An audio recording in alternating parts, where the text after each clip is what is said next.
Ustaz Dr. Ahmad Zain, beliau berhalangan dan beliau tadi menghubungi anak dan minta untuk diisi.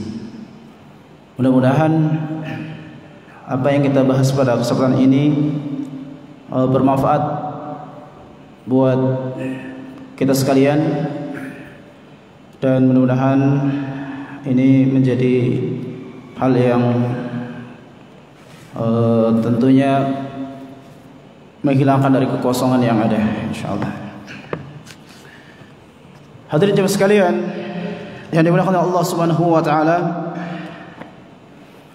pada kesempatan ini kita akan membahas sebuah kitab yang pernah dibahas juga di masjid ini, yaitu Fiqhul Akhlaq, dan ditulis oleh Syekh Mustafa Al-Adawi hafizahullah. Dan ini adalah hal yang sangat penting dan insyaallah sangat bermanfaat untuk kita pelajari, karena dalamnya banyak sekali pembahasan-pembahasan yang berkenaan dengan kehidupan sehari-hari, baik akhlak secara pribadi maupun akhlak secara jamaah, kolektif. Seperti misalnya akhlak pemimpin kepada rakyatnya, akhlak dalam organisasi, akhlak dalam politik dan lain sebagainya. Hadirin yang dimuliakan oleh Allah Subhanahu wa taala, pada kesempatan ini kita akan membahas yaitu satu bagian yang disebutkan oleh Syekh Mustafa Al-Adawi hafizahullah. Jadilah orang yang terpercaya dan bermanfaat. Jadilah orang yang terpercaya dan bermanfaat. Wahai orang mukmin, jadilah seorang yang terpercaya dan bermanfaat dimanapun Anda berada. Berdoalah selalu kepada Allah agar menjadi orang yang bermanfaat dan terpercaya, dan jangan menjadi orang yang selalu membuat kejahatan dan bencana dan kegelisahan. Berusahalah agar orang-orang merasakan kebaikan dalam berbagai macam sisi kehidupan dan bisa memetik cinta kasih Anda. Coba ingat-ingat sabda Nabi sallallahu alaihi wasallam ketika beliau disembuhkan oleh Allah dari sakitnya. Beliau mengatakan, "Amallah faqad syafani wa akrahu an uthira ala ahadin minan nas syarra." Sungguh Allah telah menyembuhkanku, dan aku telah berniat dan aku tidak berniat untuk membuat orang lain melakukan kejahatan. Hadis riwayat Bukhari dan Muslim. Jadi Nabi SAW disembuhkan oleh Allah Subhanahu wa taala agar tidak ada kejahatan-kejahatan lebih besar, baik untuk dirinya ataupun untuk umatnya. Bercerita kepada teman-teman dan orang-orang yang paling Anda cintai tentang karunia dan nikmat Allah yang diberikan kepada Anda, itu adalah sesuatu yang bermanfaat dan membantu untuk menguatkan ikatan nilai cinta kasih dalam hati. Allah Subhanahu wa taala berfirman yang artinya, "Dan terhadap nikmat Tuhanmu, maka hendaklah engkau menceritakannya dengan bersyukur." Fa amma bi ni'mati rabbika fahaddits. Adapun dengan nikmat-nikmat Allah yang telah dikaruniakan, maka ceritakanlah. Maka tahadduts bin ni'mah, menceritakan tentang kenikmatan-kenikmatan yang Allah telah karuniakan kepada kita, itu adalah sesuatu yang sunnah. Tentunya dengan syarat tidak untuk kesombongan atau untuk menjadikan merendahkan orang lain, ya, untuk membanding-bandingkan dengan orang lain yang kemudian seolah-olah orang lain itu lebih buruk dari kita. Jadi perintah ini diwajibkan kepada orang-orang yang menyukaimu karena keberuntungan yang Anda dapatkan. Jangan menceritakannya kepada orang-orang yang tidak suka pada Anda dan iri melihat keberuntungan Anda. Ya, katanya kalau diceritakan kepada orang-orang yang di situ ada indikasi bahwa ada kejahatan yang mungkin akan ditimbulkan, maka itu diceritakan. Ini sebagaimana Yakub alaihissalam pernah berkata kepada Yusuf dalam surat Yusuf ayat 5 yang artinya, hai anakku, jangan engkau ceritakan mimpimu itu kepada saudara-saudaramu.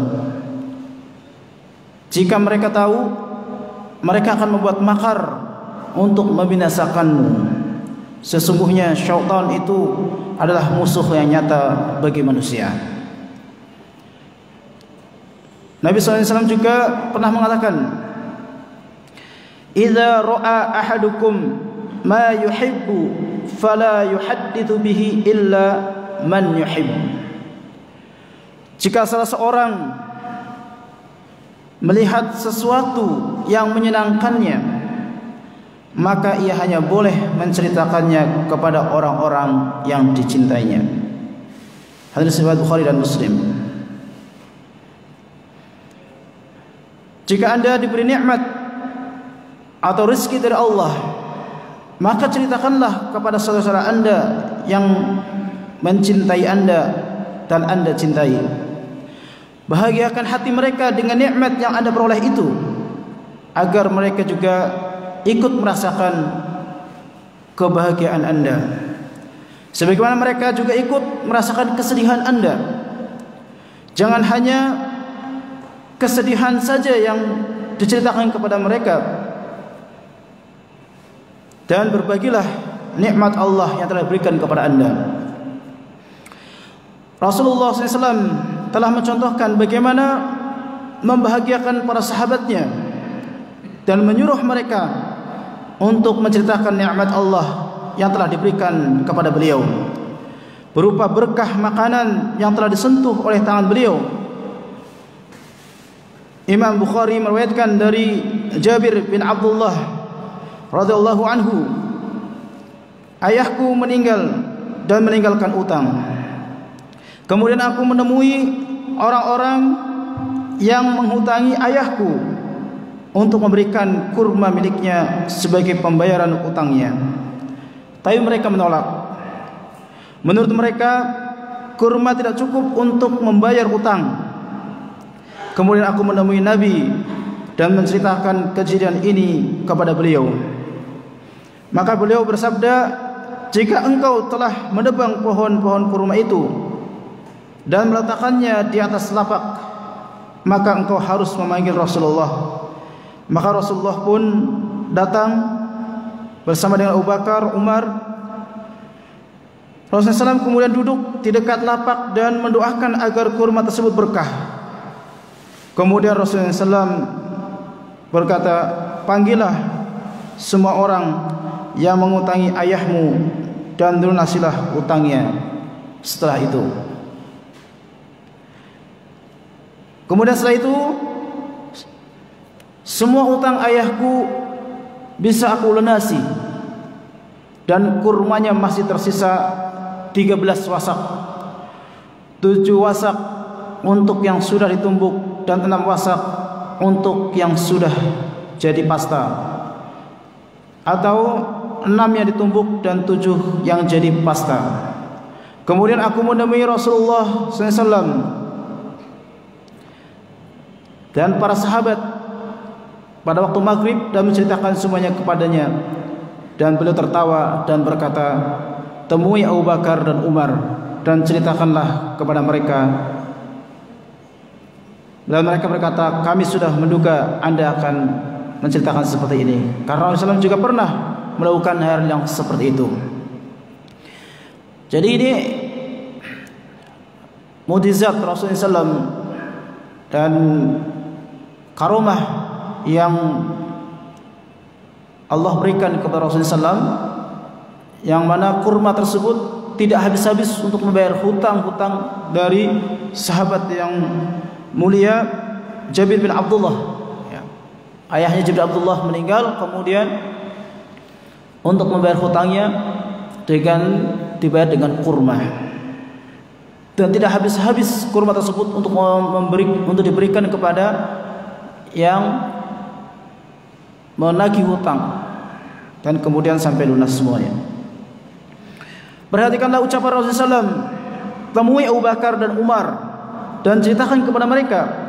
Jawaban itu menunjukkan bahwa yang mengucapkan adalah seorang utusan Allah, seorang pengajar, pendidik dan kawan.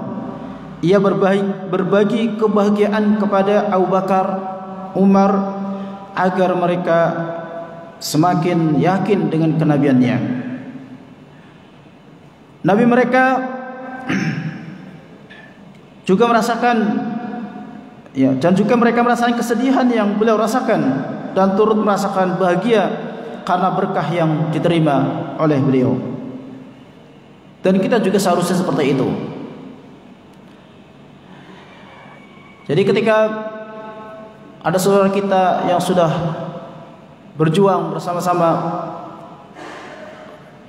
ya seperti yang kita rasakan alhamdulillah di masjid yang mulia ini, ya telah mewakafkan hartanya untuk pembangunan masjid, untuk dakwah kemakmuran masjid, maka kita sebagai jamaah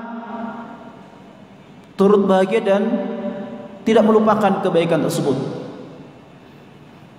Kita berusaha untuk mendoakan para pewakaf yang telah mendahului kita agar Allah Subhanahu wa taala masukkan mereka dalam surga, dan kita juga mendoakan kepada para donatur, para jamaah yang telah andil dalam pembangunan masjid ini, ya, dengan doa-doa terbaik kita. Jadi kita bukan hanya melibatkan mereka dalam kesulitan, tapi kita juga harus melibatkan mereka dengan kebahagiaan dan kesuksesan yang telah diraih. Kita tentunya hadir di masjid ini tidak langsung melihat masjid yang mulia ini seperti ini. Ini adalah bertahap dan proses yang panjang. Maka dengan seperti itu, maka kita akan lebih menjaga tingkah laku kita agar tidak kemudian menyakiti saudara kita yang telah bersusah payah untuk bangun masjid ini. Kalau ada kekurangan, ada hal yang masih butuh diperbaiki, maka kita bicarakan dan kita musyawarahkan. Hadirin jemaah sekalian yang dimuliakan Allah Subhanahu wa taala, beliau mengatakan, jangan membagi kesedihan kepada ibu dan teman-teman Anda setiap hari. Ya, terutama ini ke orang tua ini, kita juga perlu untuk menjaga agar orang tua kita tidak terbebani dengan masalah-masalah yang kita hadapi. Kalau misalnya kita ada masalah, cukup minta ke orang tua untuk didoakan, ya. Tidak semua harus ceritakan semuanya, yang kemudian jadi orang tua kita memikirkan terus, akhirnya sakit karena memikirkan kondisi anaknya. Ya. Kemudian jangan hanya membiarkan mereka untuk mendengarkan keluh kesah Anda. Giliran Anda mendapatkan nikmat Allah, orang-orang itu Anda lupakan. Jika Anda pernah mengalami kerugian dalam satu hari dalam berdagang, sesungguhnya Anda telah beruntung dalam beberapa hari dan beberapa tahun yang lain. Jika Anda sakit 1 hari saja, sesungguhnya Anda sehat selama beberapa tahun dan beberapa bulan. Karenanya berbagilah cerita tentang nikmat Allah yang telah Anda terima, agar dampak dari nikmat itu terlihat pada dirimu, dan orang-orang mencintaimu dan dapat menyaksikan nikmat Allah yang ada pada dirimu. Tunjukkanlah dan perhatikanlah dan peringatkanlah mereka akan karunia Allah. Hadirin jemaah sekalian yang dimuliakan Allah Subhanahu wa taala. Jadi ini satu hal yang perlu untuk kita bangun dalam diri kita, untuk menjadi orang-orang yang optimis. Orang yang ketika menghadapi masalah itu dia berusaha untuk tetap optimis untuk mendapatkan solusi. Fa inna ma'al usri yusra. Maka sesungguhnya setiap ada kesulitan, maka di sana banyak kemudahan-kemudahan yang Allah telah siapkan. Hadirin jemaah sekalian yang dimuliakan Allah Subhanahu wa taala. Berikutnya adalah bab tentang berkaitan dengan musyawarah. Musyawarah ini adalah hal yang sangat penting. Sehebat apapun kita membutuhkan yang namanya orang lain dalam urusan-urusan kita, untuk kita musyawarahkan, untuk kita bekerja sama. Nabi SAW beliau sering bermusyawarah bersama dengan para sahabatnya radhiyallahu anhum ajma'in. Karena maaf sebentar.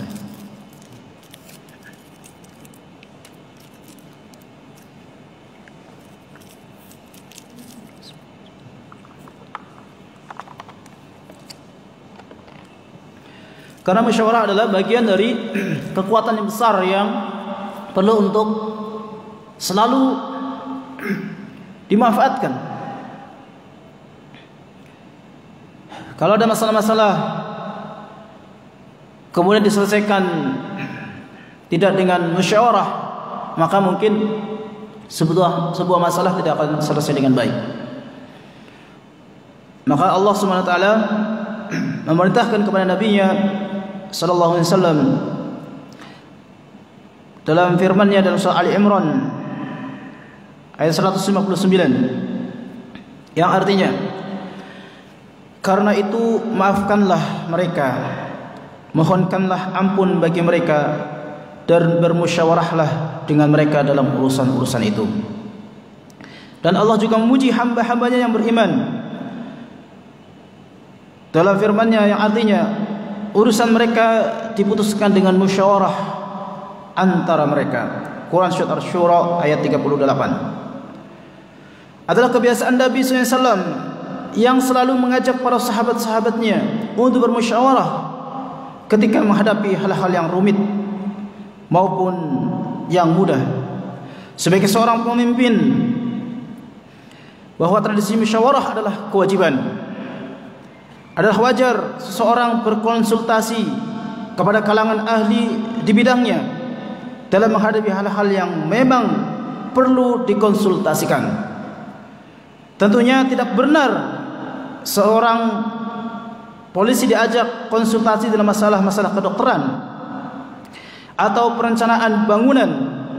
Juga seorang dokter diajak konsultasi masalah-masalah teknik berperang dan logistik.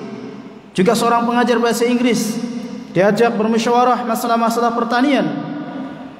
Dan juga tidak benar kalau pengolahan tanah itu diberikan kepada orang-orang yang tidak latar belakang dalam masalah pertanian. Jadi seorang ahli harus diajak berbicara dengan masalah-masalah yang dikuasainya.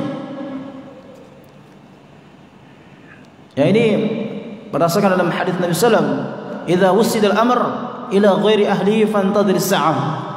Ketika sebuah perkara, sebuah urusan diberikan kepada orang yang tidak ahli pada bidangnya, maka tunggulah kehancurannya.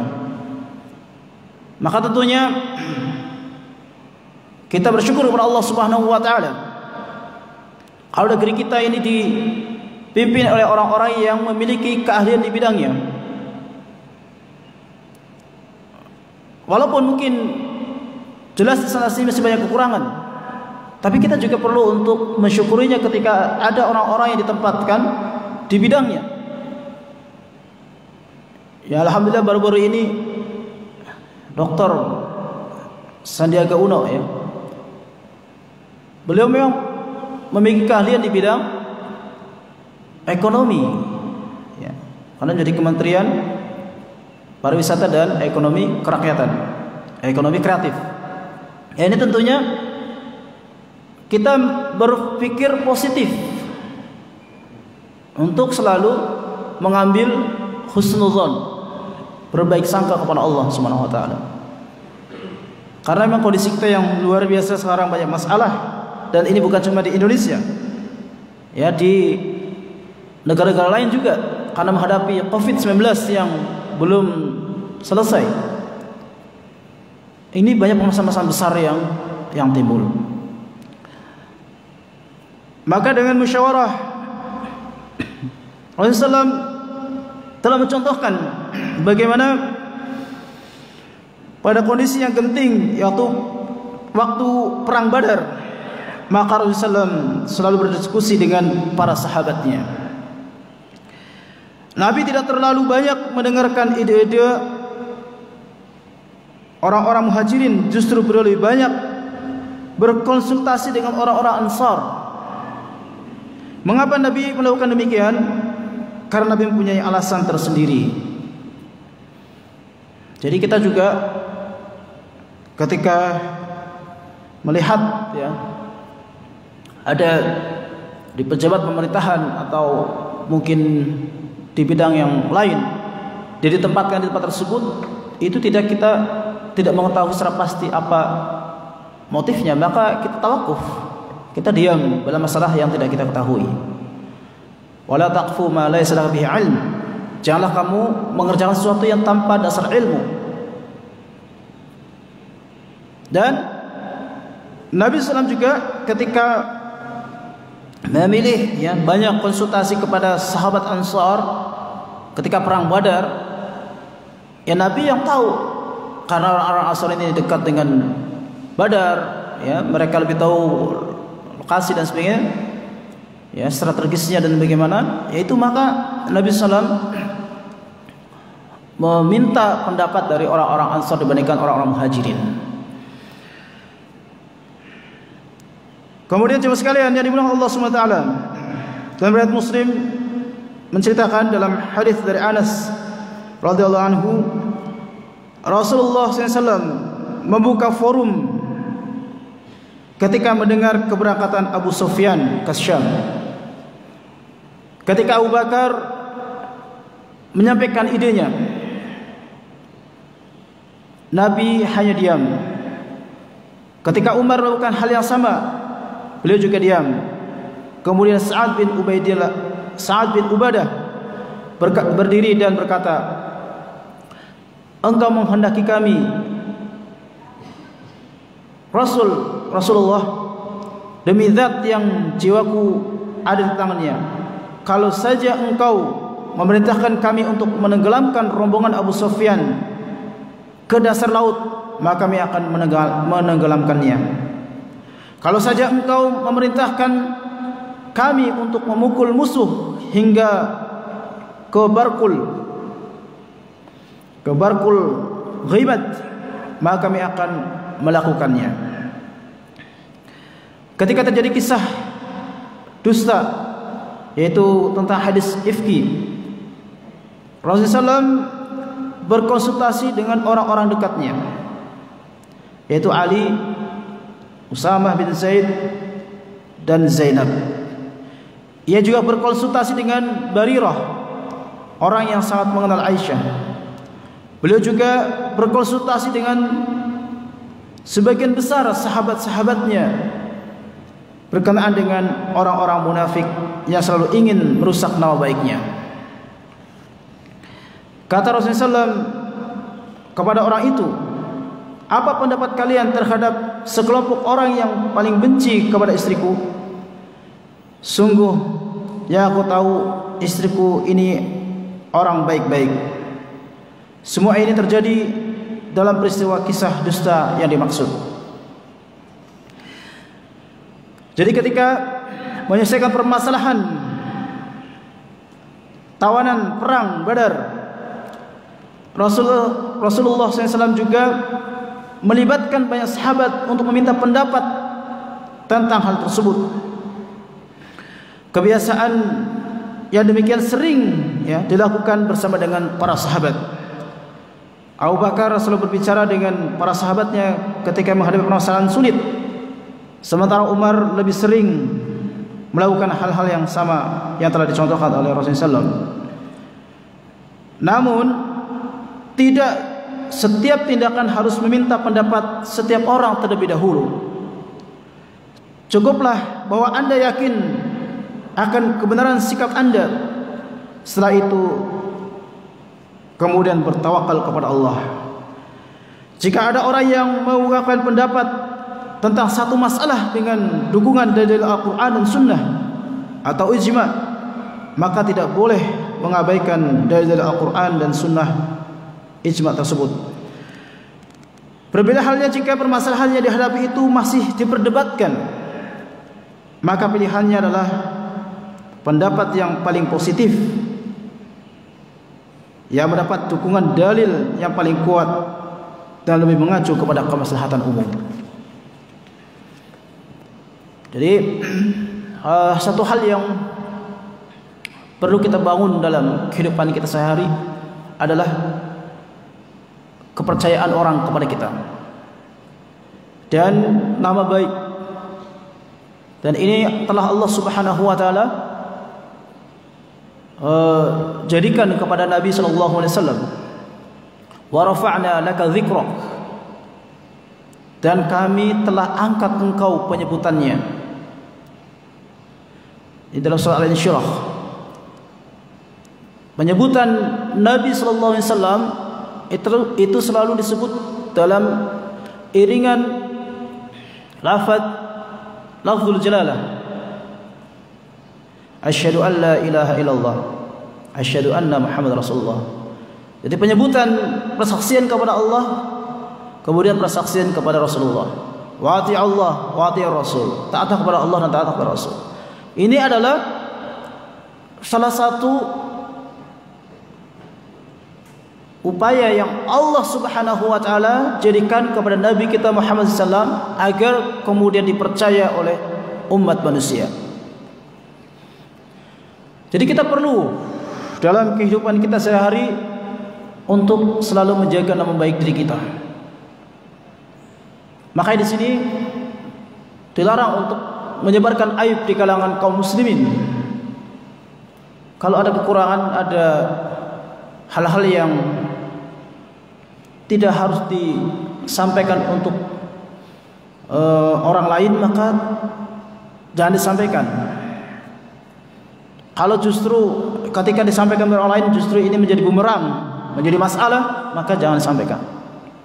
Artinya di sini kita perlu untuk memilih orang-orang yang thiqah, yang dipercaya untuk menerima apa yang akan kita sampaikan dari masalah-masalah kita. Karena hadirin sekalian yang dimuliakan Allah Subhanahu wa taala, ketika aib telah tersebar di kalangan masyarakat, maka generasi berikutnya akan mencontoh dari aib-aib yang telah tersebar itu. Ya, kalau misalnya seorang pencuri, ya dia tidak mau bertobat dari mencurinya kalau ternyata kalangannya di kalangan pencuri. Di masyarakat di situ yang masyarakatnya masyarakat pencuri. Kalau koruptor tidak berhenti koruptor, tidak berhenti korupsi karena di lingkungannya dipicu untuk korupsi. Nah, inilah ketika aib-aib tersebut kemudian tersebar, yang dikhawatirkan adalah banyak orang yang justru mencontoh dan membenarkan apa yang dia lakukan. Wallahu min dzalik. Hadirin jemaah sekalian yang dimuliakan Allah Subhanahu wa taala. Kemudian hal yang penting juga adalah berusaha untuk menerima masukan dari orang-orang muda, di mana telah dijelaskan bahwa pemimpin itu harus selalu berkonsultasi dengan rakyatnya, bertindak di atas pendapat-pendapat yang kuat, mesti mengeluarkan pendapat tersebut, ya, itu dengan kita mengambil dari kalangan orang tua, kalangan yang ahli, baik itu orang tua ataupun yang muda. Rasulullah SAW juga pernah membenarkan ucapan Abu Hurairah radhiyallahu anhu tentang pernyataan syaitan kepadanya berkenaan dengan ayat kursi, bahwa Allah akan menjaga orang-orang yang baca ayat kursi tersebut, ya, sampai waktu pagi. Ini yang menyampaikan adalah syaitan, ya. Syaitan ini adalah musuh kita, tapi ketika yang disampaikan adalah kebenaran, maka diterima. Maka ada pepatah mengatakan unzur ma qala wa la tanzur man qala. Lihatlah kepada orang yang, lihatlah dengan apa yang disampaikan dan jangan melihat kepada siapa yang menyampaikan. Ini adalah hal-hal tertentu yang memang kita sebagai seorang yang menerima dari informasi tersebut, ya, mengetahui bahwa itu adalah kebenaran. Makanya Nabi SAW juga mengatakan al-hikmatu dhalatul mu'min faman wajadaha fahuwa ahaqqu biha. Hikmah itu adalah mutiara yang hilang pada kaum muslimin, maka barang siapa dia mendapatkannya, maka dia berhak untuk menggunakannya. Seperti kebersihan, ya, menjaga keamanan, ketertiban, ya, kemudian hidup yang rukun, itu sebenarnya ajaran Islam. Tapi mungkin diterapkan di negara yang bukan muslim, maka sebenarnya kaum muslimin itulah yang lebih berhak untuk mengamalkan itu.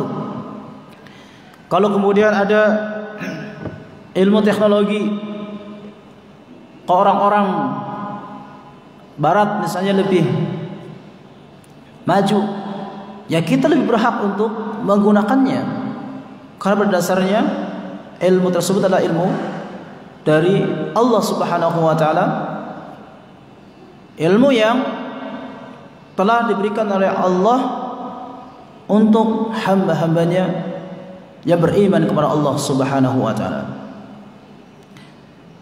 Karena apa yang ada di dunia ini adalah untuk hamba-hamba Allah yang salih,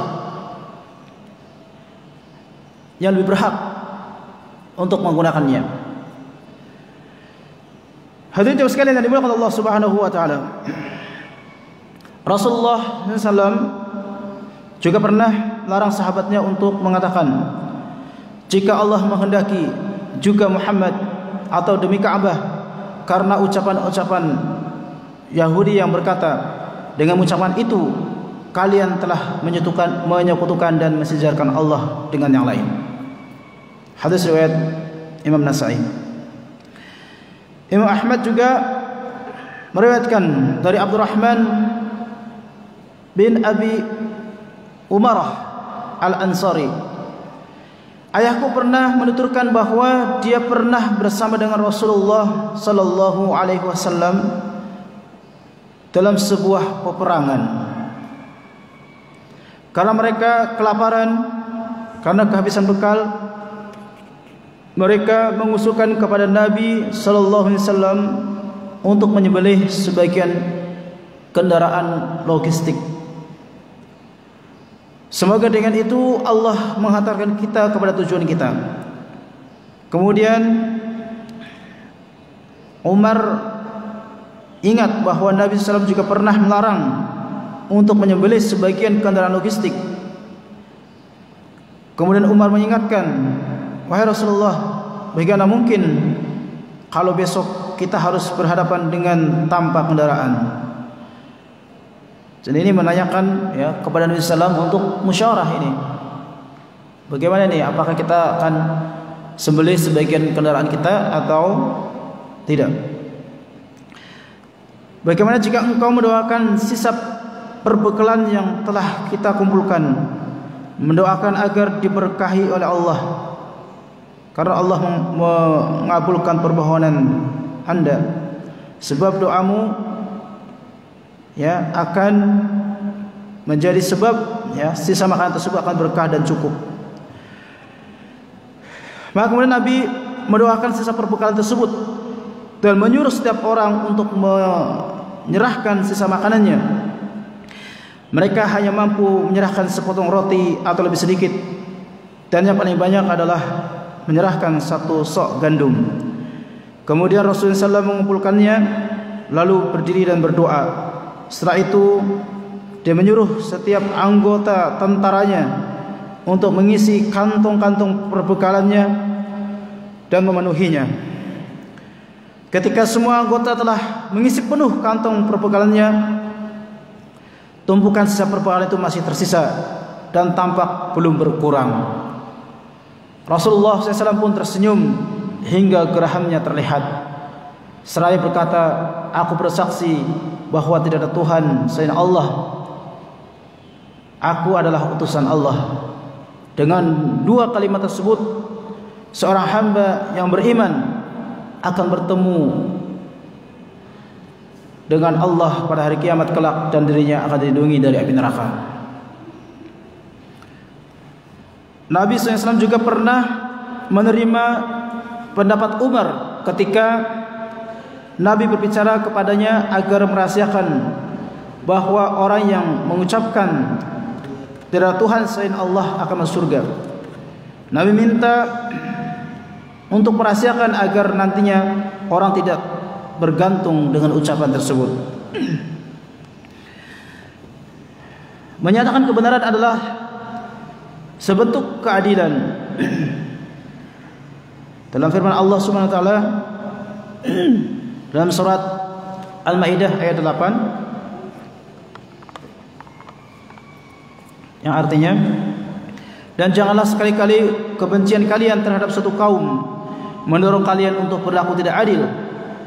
Berlaku adillah, karena adil itu lebih dekat dengan takwa, dan bertakwalah kepada Allah. Perhatikan hadis yang diriwayatkan oleh Imam Ahmad dari Aisyah radhiyallahu anha, pernah mengatakan, Salma, sahaya perempuan Rasulullah SAW atau istri Abi Rafi, sahaya laki-laki Rasulullah sallallahu alaihi wasallam, datang menemui Rasulullah untuk mengadukan bahwa suaminya Abi Rafi telah memukulnya. Maka Rasulullah SAW langsung menegur Abi Rafi, apa yang engkau lakukan dan apa salah dia, wahai Abu Rafi? Abi Rafi membela diri, dia telah menyakitiku wahai Rasulullah. Rasulullah menegaskan kepada Salma, dengan apa sebab apa engkau menyakitinya, wahai Salma? Maka Salma menjawab, aku tidak menyakitinya wahai Rasulullah. Dia berhadas tapi tetap sholat. Kemudian aku katakan kepadanya, wahai Abu Rafi, Rasulullah SAW memerintahkan kepada kaum muslimin yang kentut agar berwudu, tapi dia malah memukulku. Maka Rasulullah SAW hanya tersenyum dan berkata, wahai Abu Rafi, istrimu itu menyuruhmu kepada kebaikan. Nah, jadi ini cerita seorang suami istri yang kadang menegur suaminya ya dengan sebuah dalil atau sebuah tuntunan syariat ya, tapi kemudian oleh suaminya dianggap salah, malah justru dipukul ya. Tentunya ini berkaitan dengan rumah tangga ya, yang tentu kita perlu untuk lebih ya berhati-hati dalam menasihati suami atau istri kita ya. Hadirin jemaah sekalian yang dimuliakan Allah Subhanahu wa taala, kita akan bahas sedikit lagi, yaitu mengenai memilih pegawai. Allah Subhanahu berfirman, sesungguhnya orang yang paling baik yang kau jadikan sebagai pekerja adalah orang yang kuat lagi dapat dipercaya. Quran surah Al-Qasas ayat 26. Jadi Al-Qawi, Al-Amin, seorang yang kuat dan terpercaya.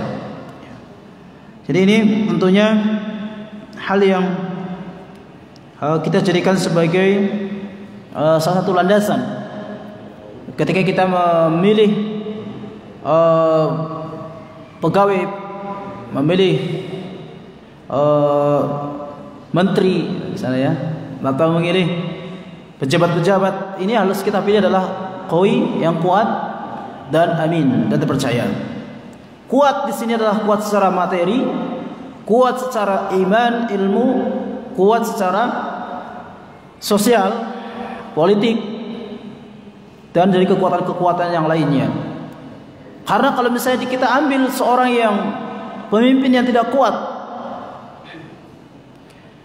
misalnya dia tidak punya harta, tidak punya ilmu, tidak punya nama baik ya, yang terpercaya di masyarakat, maka yang akan terjadi justru tidak dipercaya dan tidak mau didukung oleh orang-orang yang ada di bawahnya.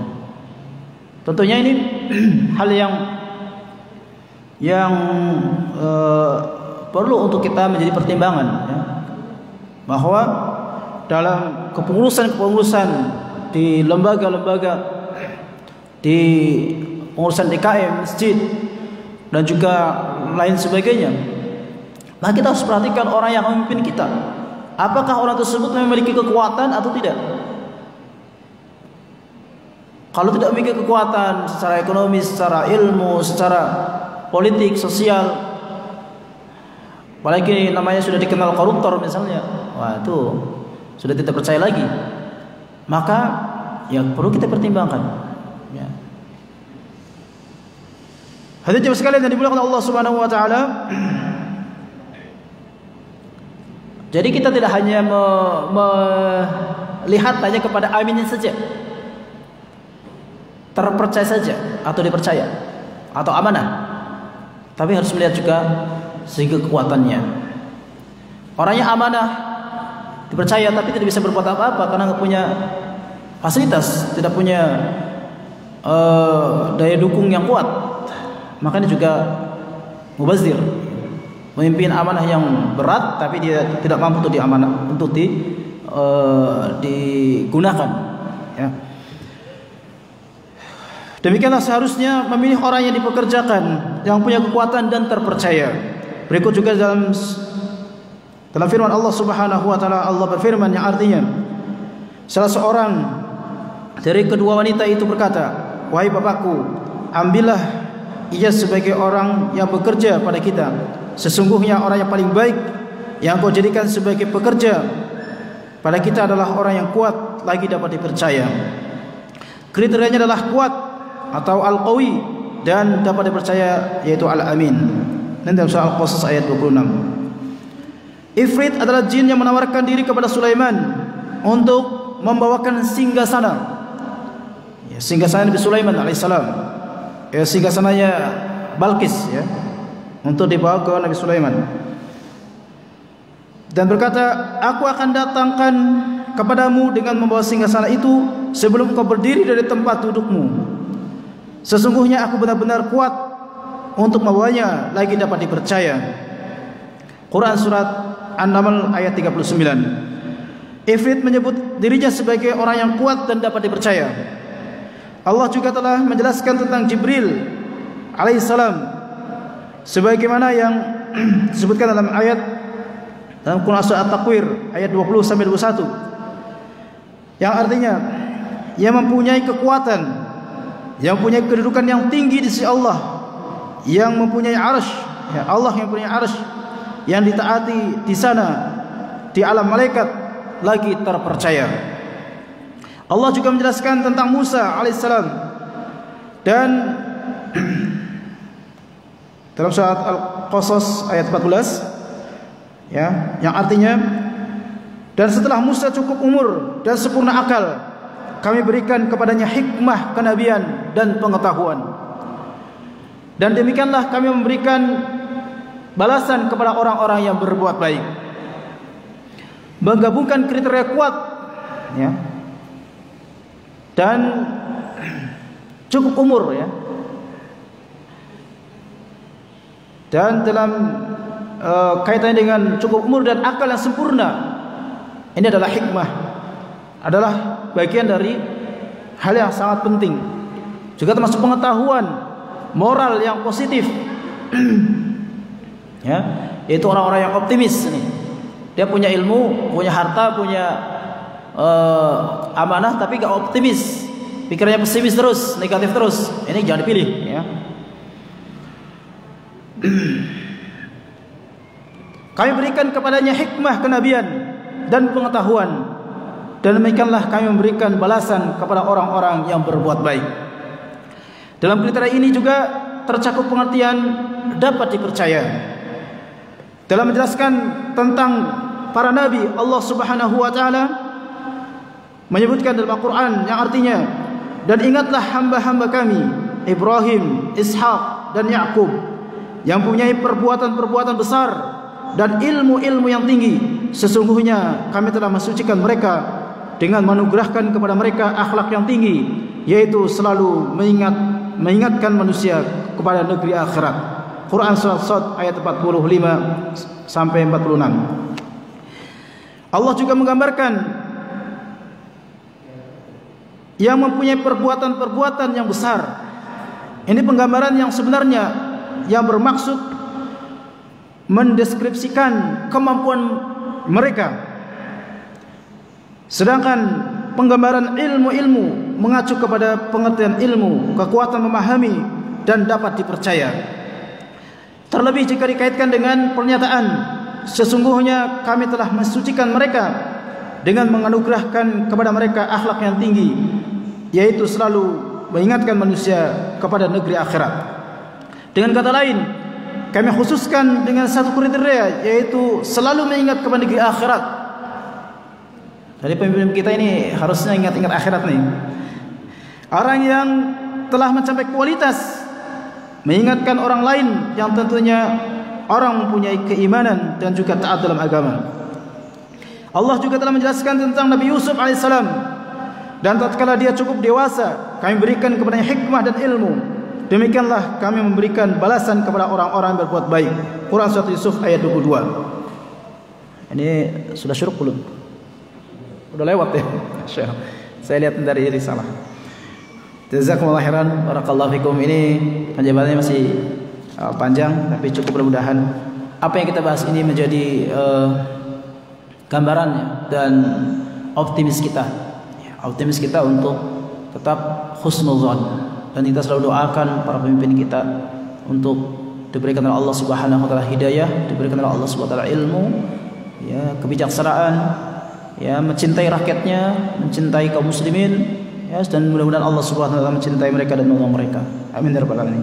Demikian, mudah-mudahan bermanfaat. Kita akhiri dengan doa kafatul majlis. Subhanakallah bihamdik, asyhadu an la ilaha illa anta, astaghfiruka wa atubu ilaik. Terima kasih atas perhatiannya. Jazakumullah khairan. Assalamualaikum warahmatullahi wabarakatuh.